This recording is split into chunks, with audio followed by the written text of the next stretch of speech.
नमस्कार दोस्तों।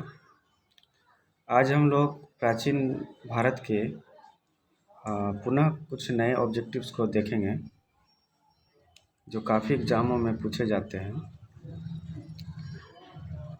तो पहला प्रश्न है, किस गुप्त शासक का विजय कविराज के नाम से भी जाना जाता था? इसका नाम है समुद्रगुप्त। क्या नाम है? समुद्रगुप्त। किस गुप्त शासक को इतिहासकारों ने भारत का नेपोलियन कहा है? यह है समुद्रगुप्त। क्या है? समुद्रगुप्त। कहाँ से गुप्तकालीन व्यापारिक निगमों के 274 मोहरें प्राप्त हुई है? तो यह है बिहार के वैशाली से। कहाँ से प्राप्त हुई है? बिहार के वैशाली से।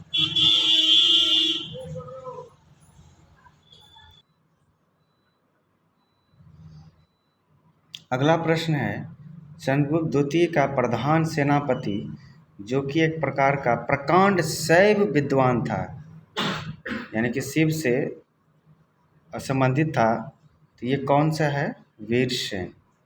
चंद्रगुप्त का ये प्रधान सेनापति है जो शैव विद्वान था। वो कौन है? वीरसेन।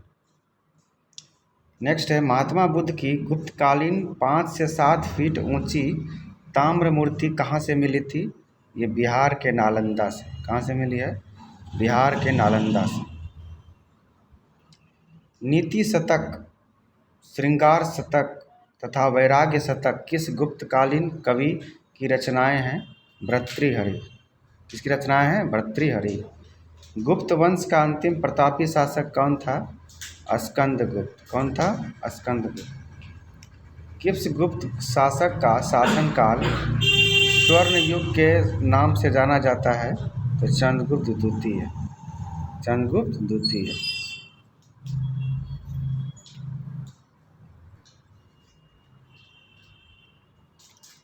नेक्स्ट क्वेश्चन है, गुप्त शासकों में सर्वप्रथम किसने अश्वमेध यज्ञ किया तथा अश्वमेध कर्ता की उपाधि धारण की थी? समुद्रगुप्त ने।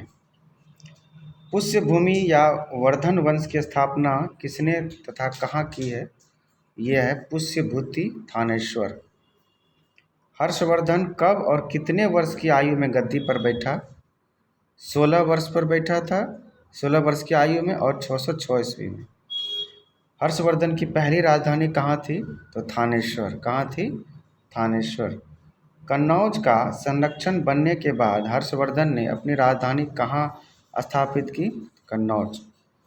कन्नौज का संरक्षण बनने के बाद हर्षवर्धन ने अपनी नई राजधानी कहाँ बनाई? कन्नौज।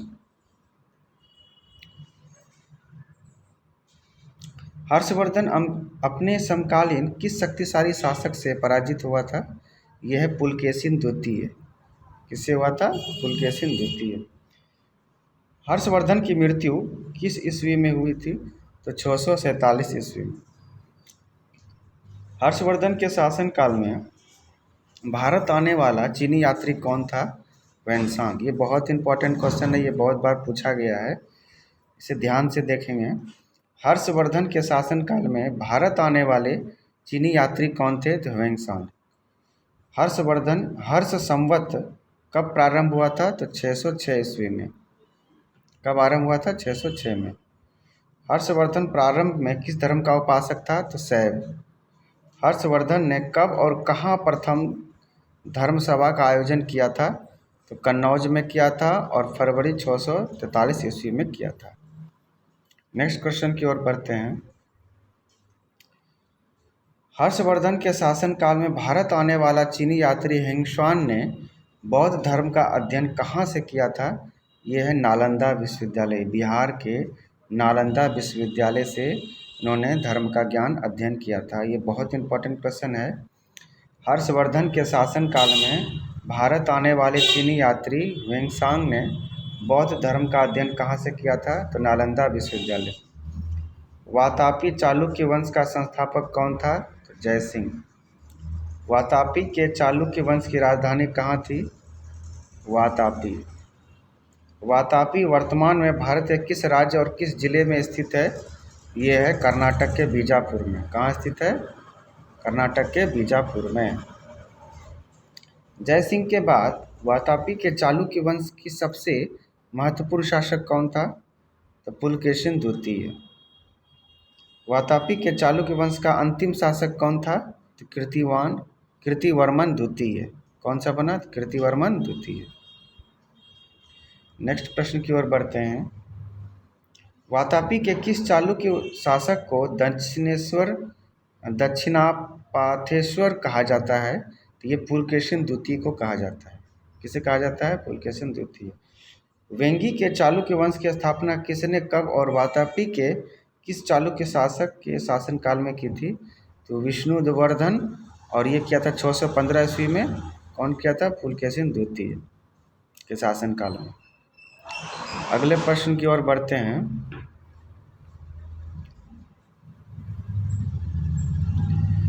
वेंगी को चालुक्य की राजधानी कहाँ थी? तो वेंगी एल्लौर आंध्र प्रदेश में। ठीक है। वेंगी के चालुक्य वंश का प्रथम स्वतंत्र शासक कौन बना था? तो विष्णुवर्धन प्रथम। कौन बना था? विष्णुवर्धन प्रथम। उत्तरकालीन पल्लव वंश का संस्थापक किसे माना जाता है, जिसके समय पल्लव इतिहास का नया अध्याय आरंभ हुआ? तो यह है सिंह विष्णु। कौन बना था? सिंह विष्णु। पल्लव शासक सिंह विष्णु धर्म का अनुयायी था, वैष्णव। किस धर्म का अनुयायी था? वैष्णव। कांची के पल्लव नरेश किस धर्म के अनुयायी थे? तो वैष्णव। शोर मंदिर का निर्माण किस पल्लव शासक ने कराया था? तो नरसिंहवर्मन द्वितीय। नरसिंहवर्मन द्वितीय।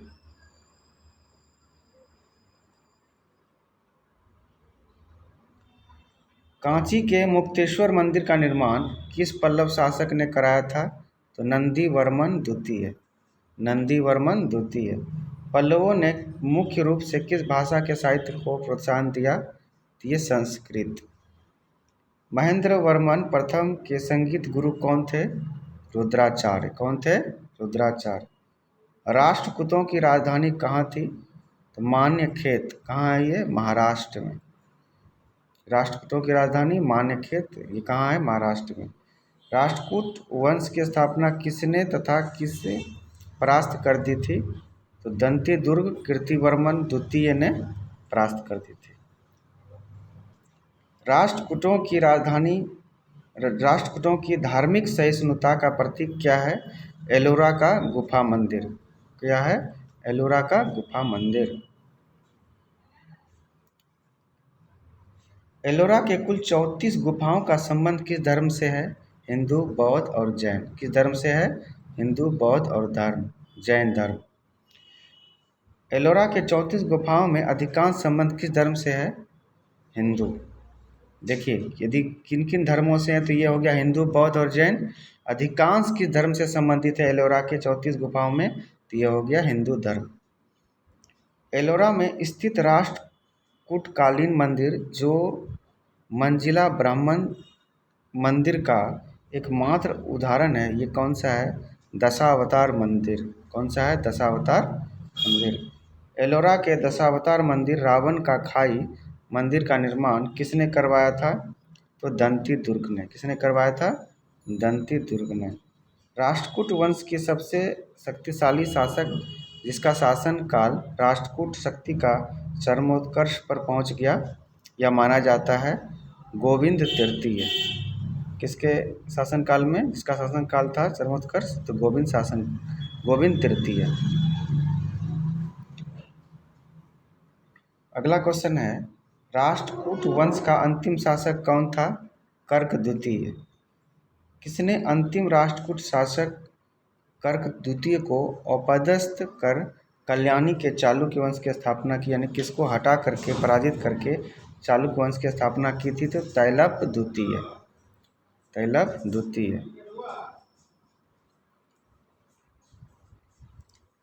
कल्याणी या कल्याणी वर्तमान में कहाँ स्थित है? बीदर, कर्नाटक। कल्याणी के चालुक्य वंश का सर्वाधिक प्रसिद्ध राजा कौन था? विक्रमादित्य षष्ठ। विक्रमांक देवचरित्र विक्रमादित्य षष्ठ का जीवन चरित्र के रचयिता कौन है? विल्हन। ये बहुत इंपॉर्टेंट क्वेश्चन है। विक्रमादित्य षष्ठ का जीवन चरित्र किसके रचयिता कौन है? विल्हन।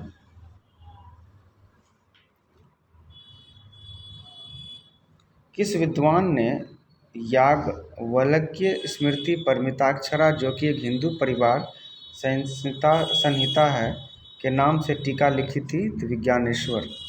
विल्हन वो विज्ञानेश्वर किस चालुक्य शासक के दरबार में रहते थे? तो विक्रमादित्य षष्ठ के दरबार में रहते थे। विल्हन ज्ञानेश्वर किसके शासनकाल के दरबार में रहते थे? विक्रमादित्य षष्ठ। कल्याणी के चालुक्य वंश का अंतिम शासक कौन था? सोमेश्वर चतुर्थ। कौन था? सोमेश्वर चतुर्थ। तंजौर को जीतने के उपलक्ष्य में विजयालय ने कौन सी उपाधि धारण की थी? नरकेसरी। कौन किया था? नरकेसरी।